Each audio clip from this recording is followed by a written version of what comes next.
everybody, and welcome back to Customer Marketing Catch Up. We are here at the Customer Marketing Summit in London on day 2, and I have the wonderful Cristina with me. Hello, how are you doing? Hello, fine, thanks. How have you been enjoying the event? So far has been a wonderful event.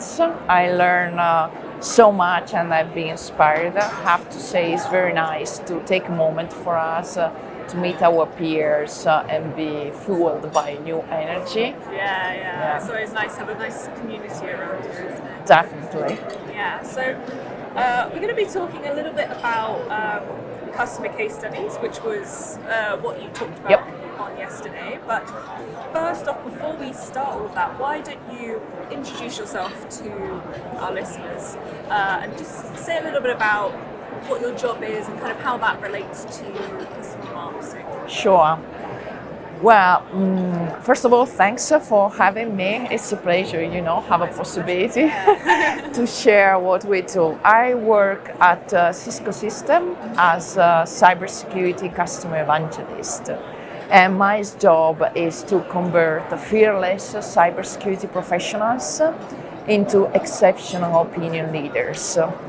And the final goal that I, my company, and our customer have is to create a digital world that is safer and more inclusive. And this is what really brings all of us together. Talking about cybersecurity, I've 18 years of experience working in cybersecurity with such an interesting audience, and overall 18 years experience working in marketing for companies such as Microsoft and Cisco systems. Wow, so a lot of experience you're coming to with lots of experience. Yeah, a lot of mistakes. But everything, a mistake is always something you Absolutely. can learn from. Yeah. So, I guess we'll kind of talk a little bit about your talk. But first of all, why don't you tell us a little bit about how it went? How did you feel about it? Did it go well? Did you have lots of questions afterwards? Things like that? What I presented is a methodology that I developed in order to extract the maximum value from a customer case study when you are affording challenges such as having limited time or limited resources available. Okay. So I was very pleased to see that this methodology resonates with a lot of the audience, and I received a lot of questions and feedback regarding how they can concretely then adopt this methodology to track concrete KPIs. Yeah. Well, that's great. Yeah, I mean, especially useful as well with lots of people growing and lots of communities growing and things like that. It's really good to kind of get that, have that experience and get that kind of skill. Yeah. It helps also to motivate yourself. As advocacy managers, we have to deal each day with rejection. So using this methodology, you have also a way to keep your motivation and say, okay, I do this for this reason. And this help you to, keep your motivation high. Yeah, that's always valuable. If you get so many no's, you've got to have a way to kind of keep that drive. Yeah, exactly. No, happy with it. Yeah. So I guess kind of leading a little bit further into that, you've spoken a little bit about what your talk was about, but focusing on case studies and stuff, as a little teaser for the people back home, what would you say are the two kind of most unique ways to get value out of these case studies that have been created? The first one is definitely find your why. Why you are doing this, and why this reason has something in common with your company value and your customer value. Why it's so important? Because if you find your purpose, something that you have in reason with your customer, you are not going to ask anymore to your customer to create a case study. What you are going to ask is join a common cause. My case, for example, my purpose is to make this digital world safer and more inclusive. And Cisco has the vision of Cisco is this one: securely connect everything to make anything possible. So the customer that I'm looking for are cybersecurity professionals who want to go beyond their job and want to have an impact on this world and make this digital world safer for their family, their friends, their employee, and they want to influence that. So you have a new reason to reach your customer, This is the most important thing. And the second one is humanizing your promotion, because your customer story are assets, but your story are your customer. Is the human being that is doing these things together with you, that is together with you in this journey. So these are the two most important unique things. Find your why and humanize your promotion. Yeah. Would you say in kind of the humanizing through case studies and stuff, I feel like some people, when they want to rate these stories, they always want to have like these 100% pitch perfect stories, like this person had a problem and we immediately solved it and it was fixed and this was great. So in terms of that humanizing, is it good to have stories that kind of have that kind of more complicated way of getting to the success that they ended up having, the little mistakes, the slightly trickier things, kind of add that human element to it? Yeah, human part, exactly. Well, it's for humanizing, what I mean is that my ideal secret receipts when I create whatever story is that 70% of the content needs to be focused on your customer. 20% of your company, in the sense that how you enable your customer, that specific person, to do something. 5% it should be the future, because it's important that you show with your story what is the impact that you want to have in the future, your customer wants to have in the future. And last 5%, why your customer feel is important to share something. Okay. So you can inspire. But with humanizing the promotion, what I mean is that it's right, each customer story have the same usually structure, the challenges, how they overcome the challenges with the solution, the results, and the future. But when I say the center should be the customer, it means that your customer will start to say their challenge. Right. When it arrives, the aha moments that they found, this is the way I can solve this challenge. Right. And then they can say, okay, in these aha moments, it resonates for me to partner together with, and then, Yeah. Oh, that makes lots of sense. It's like the case of this customer had a problem and so we stepped in to help. It's a case of this customer had a problem and they did this and they searched for this and they found this and this was what the conclusion that they came to was that we were what they needed, kind of thing, rather than we knew that we were what they needed. No, yeah, exactly. Yeah. Because at the end, if you don't have authenticity in your story, if you are not using the words of your customer, if you're not letting your customer tell why they are doing what they are doing, you are not different from your competitors. So really you have to ask yourself, what are you looking for? Do you want that your written case study seems exactly as the written case study of your competitors? Or do you want to show the value of your company and how you're making this work better? Really, really good. So, I guess kind of leading on from that, we've got a really good sense of what these case studies need to be in order to be used successfully, in order to be something that is of value to customers. So I was wondering, you went through kind of several tips in your talk.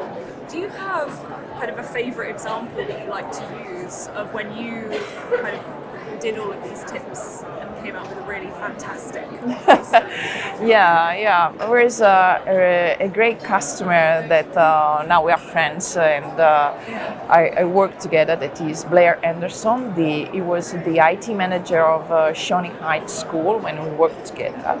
And I reached Blair proposing him to reach a broader audience for his LinkedIn activity that he was already doing. He was already posting on his LinkedIn social profile the impact he had on cybersecurity community. So instead of calling him proposing to do a case study, I reached Blair and I said, can I help you, to arrive to a broader audience? Yeah. And then we have a call, and I ask him what you are looking for. How can I help you in your job?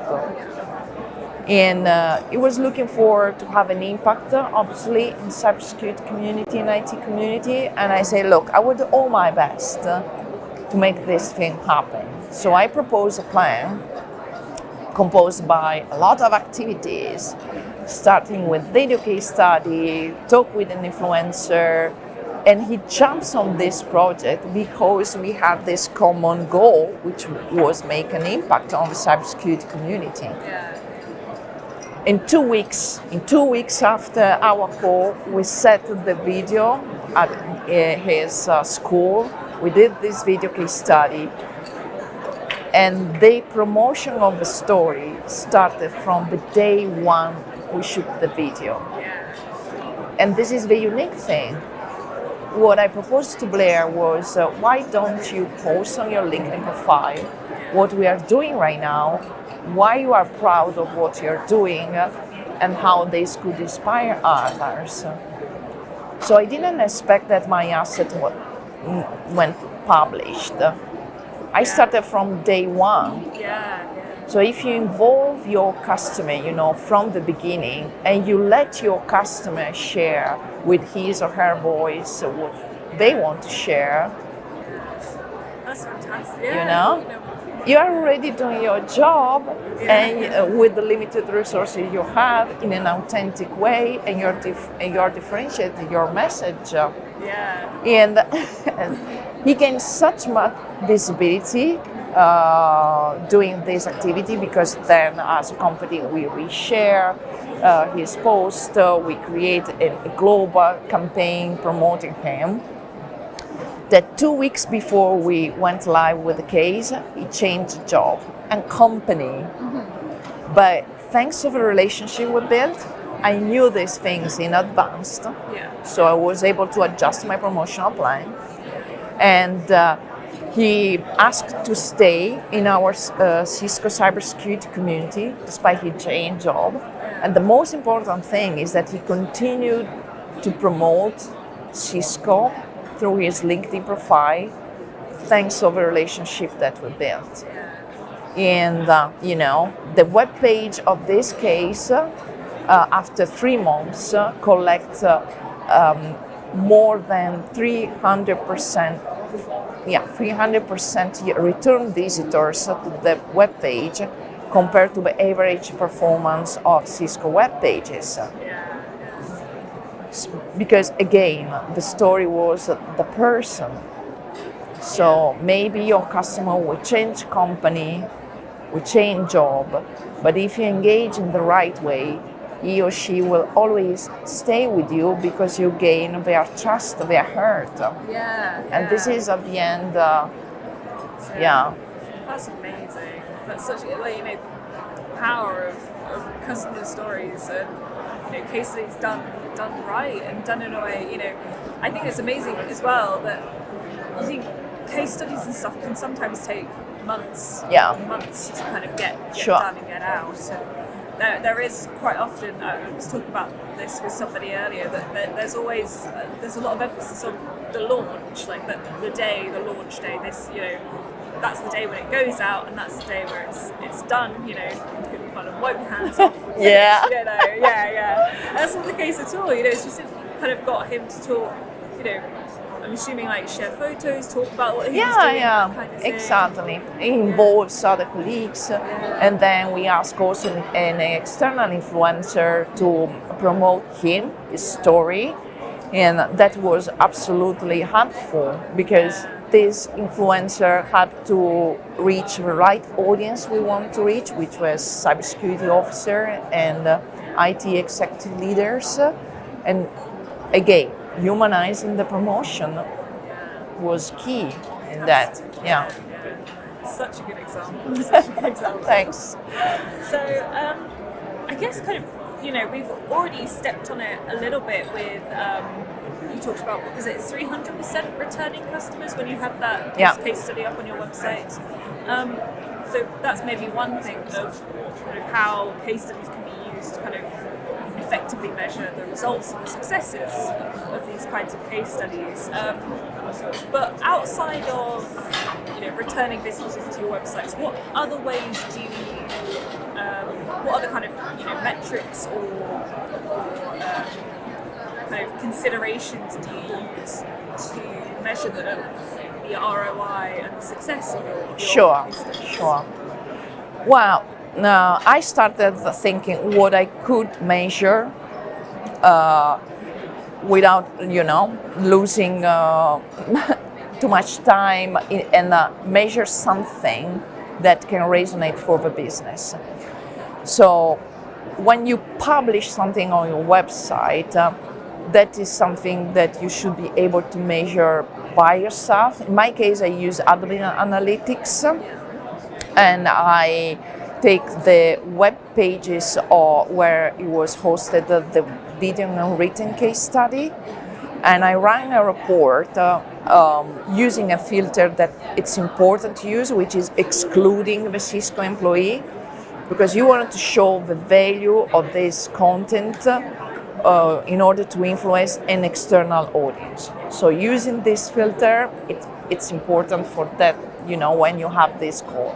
And then I use 3 metrics, which were the number of unique visitors to that page, having as benchmarking the average performance of other Cisco or customer pages. So unique visitors, return visitors, and the bounce rate. So after 10 seconds, which is the percentage of people that stay on the page. Oh, so people that stay in and read it. And and they click through. So which are the links that they click through more? Because your case study is helping to nurture the journey, the customer journey. So what I can prove is this web page links to a product homepage. So I'm helping driving this number of unique visitors to these home pages. In this way, they can try a demo of our product. Yeah. So this is a narrative that is true, and where you can show the value of the content. The second type of metrics, I think, should be which can be measured using, in my case, is Sprinkle, so a platform that can measure the performance of social posts, is the number of mentions of your key products, the hashtag of your key products associated with the hashtag of your customer, maybe a company or whatever can identify, and your company. So you can say, this is the trends of a product that we want to promote, and these are the mentions that we were able to collect. So you have a performance of the assets and a way to show the performance of the buzz that you generate on social.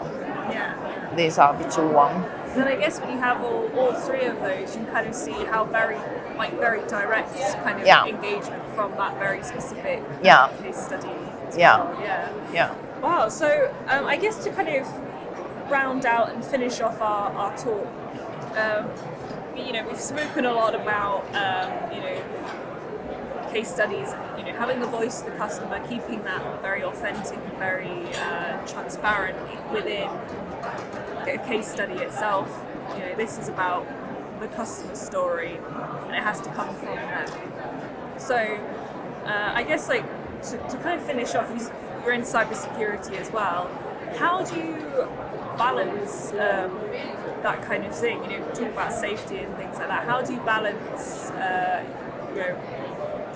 telling the story that you need to tell, telling the story that the customer wants to tell, whilst also not maybe going a bit too deep, I guess? Well,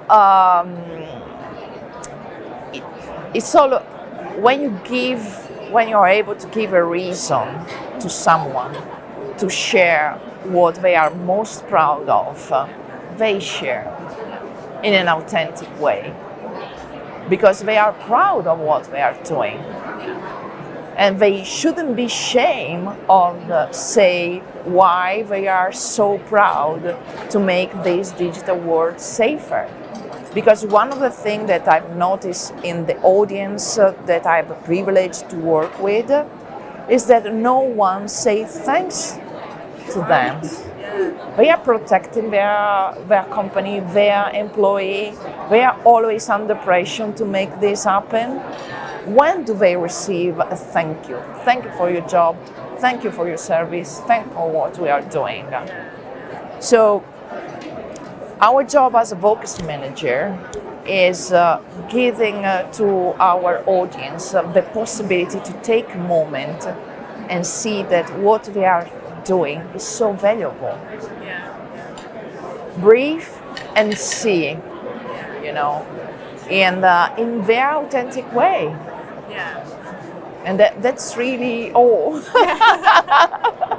And sometimes I feel that sometimes they are not used now to feel that they are heroes in the sense, and I always tell to them, who is Superman? He's a normal guy, and when they see a danger, they enter in and solve the problem and come back and become a normal guy.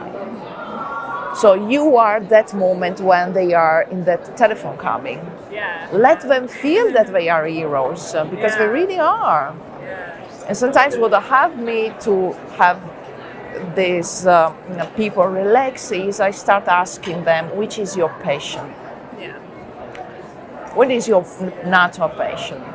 And then start to talk about their passion, and then you and the other person, you realize that in this passion there is always something common with why they are doing what they are doing. I wrote, for example, an interesting blog about the passion of one of my customers that is boxing. Okay, yes. He loves boxing, and because what he say is, when you are in a gym and you have an opponent in front of you, you don't have to think, what is going to do this person. You don't have to feel the fear. You have to stay in the moment and be prepared whatever it happens. And this is exactly the attitude that you use to afford the cybersecurity threat. So, but it comes from this conversation, and I think just feel empowered. For that reason, it's so important what I said at the beginning. Find your way, because you are part as a voice manager of this magic trick. You know? Oh, it's like kind of going back to the human, connect to the human first. You're going to be amazing. We can change this world as a voice manager. We can bring our little step to make this world better, just giving the possibility to the right people to say what we are doing. I think it's magical, this. Wow. What an amazing way to end our talk. I think that's a fantastic statement to finish on. Thank you so much. Oh, thank you. Thank you so much for sitting down with me. This has been a really amazing talk. It's still lunchtime, so we're finishing up, with that. So I will let you get back to the event. But thank you so much for sitting down with me today. Thank you a lot for having me.